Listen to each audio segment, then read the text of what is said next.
நடிகர் பாக்யராஜ் அவர்கள் இறந்து போறதுக்கு முன்னாடி, தான் மகளுக்கு எழுதி வைத்த சொத்து விவரம் என்ன அப்படிங்கிற மாரி ஒரு தகவல் ஒண்ணு வெளிவந்திருக்குது.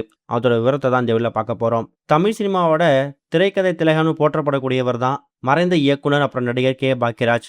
5 தசாப்த காலத்துல எக்கச்சக்கமான திரைப்படம் நடிச்சும், இயக்கியும் மக்கள்கிட்ட ரொம்பவே ஃபேமஸ் ஆனாரு. 1980 அப்புறம் 90கள்ல லட்சங்கள்ல சம்பளம் வாங்கின முன்னணி ஆளுமையில ஒருத்தவர் தான் பாக்யராஜ் அவர்கள். இவரோட ஒட்டுமொத்த சொத்து மதிப்பு, அப்புறம் திரையுலக வாழ்வாதாரம் பத்தி பல தகவல்கள் இப்ப வெளிவந்திருக்குதாம். இவரோட ஒட்டுமொத்த சொத்து மதிப்பு 50 கோடி ரூபாயில இருந்து 70 கோடி ரூபாய் வரைக்கும் இருக்கலாம்.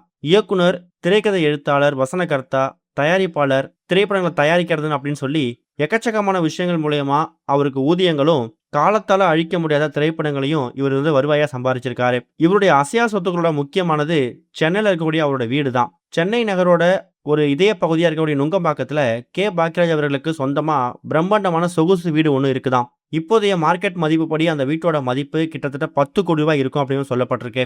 இது தவிர அவரோட பயன்பாட்டுக்காக 50 லட்சம் ரூபாய் மதிப்பு இருக்கக்கூடிய ஒரு சொகுசு காரும் அவர்கிட்ட இருந்திருக்குதாம். பணம், காசு அப்புறம் சொத்துக்களை தாண்டி தமிழ் சினிமால அவர் சம்பாதிச்ச மிக முக்கியமான சொத்து மனித நேயமும் அவர் உருவாக்குன திரைக்கதையும் தான். இப்படி எக்கச்சக்கமான சொத்துக்களை சேர்த்திருக்கக்கூடிய பாக்யராஜ் அவர்கள் நுங்கம்பாக்கத்தில் இருக்கக்கூடிய வீடு, பேங்க்ல இருக்கக்கூடிய பேங்க் பேலன்ஸ், இந்த மாதிரி விஷயங்களை தான் மகனுக்கும் தன்னோட மனைவிக்கும் போற மாதிரியும், பாக்யராஜுக்கு மகன் மட்டும் கிடையாது, சரண்யா அப்படின்னு சொல்லக்கூடிய ஒரு மகளும் இருக்காங்க. இவங்க பாரிஜாதம் அப்படிங்கிற படத்தில் நடிச்சது மூலயமா தான் சினிமாவுக்கு என்ட்ரி ஆனாங்க. ஆனா எதிர்பார்த்த அளவுக்கு தமிழ் சினிமா இவங்களுக்கு வரவேற்பை கொடுக்கல. அதனால மேரேஜ் ஆகி செட்டில் ஆயிட்டாங்க. தன்னோட மகனுக்கு கொடுக்குற மாதிரியே மகளுக்கும் சொத்துக்கள்ல பங்கு கொடுக்கணும் அப்படிங்கிறதுக்காக மகள் பெயர்ல ஒரு வீட்டை ஆல்ரெடி அவர் எழுதி வச்சிருக்காராம். பல லட்சம் ரூபாய் செலவு பண்ணி தான் மகளுக்கு திருமணத்தை நடத்தி முடிச்சிருக்காரு.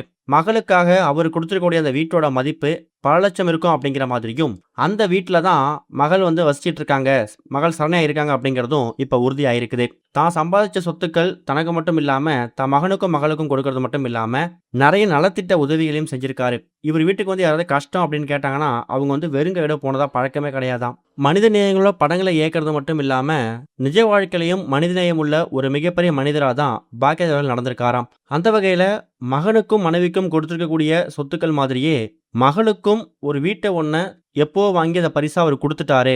மகள் பெயரை பல லட்சம் ரூபாய் மதிப்புடைய வீடும் இப்ப இருக்கிறது தெரிய வந்திருக்குது. இது வரைக்கும் கனெக்டிங் டிவிக்கு சப்ஸ்கிரைப் பண்ணனா மறக்காம சப்ஸ்கிரைப் பண்ணிக்கங்க. உடனடி அப்டேட்ஸ் பெறுவதற்கு நோட்டிபிகேஷன் பெல்லையும் கிளிக் பண்ணிக்கங்க.